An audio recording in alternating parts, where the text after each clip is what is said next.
Ľudia zase konia, potiahnem obidva. Obidva. A nie s koňom, nie proti koňom, ja som takisto proti koňom, jo. Koň hore a ja dole. Len hovorím, že ja keď sa stavím nohy, nemám tú gustu stranu, lebo som mal, tá menej ide. A ja keď som vyšla do toho, nie, som mala dlhé, som mala menej, som nevedela oprieť do nej. No, presne tak. Ty si sedela na koni vlastne. Tá váha bola na koni. Ja Oni sa snažila kolenami držať. Ja mi hovorím, že ty si kolena, ale tak to tam. Raz, dva. Tak, výborne. Raz, dva.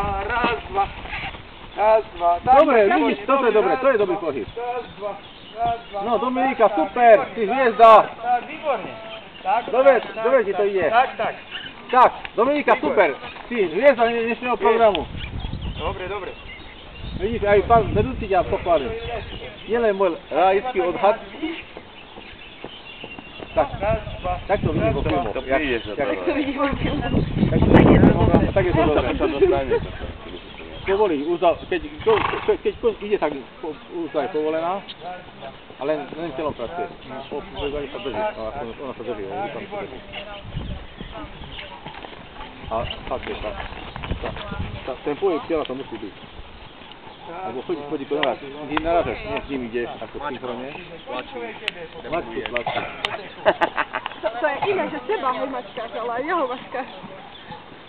Jeho chleba dá môj... Nemá za to, za 10 vodu dám $1. A za 5 metrov teda? Vodu? Za jednu vodu dám, ti dám vkusu. A za pivo? Ale to som nechcel. Ti dám francúzáka. Čo to je? Suchotý? Mhm. Áno. Ja.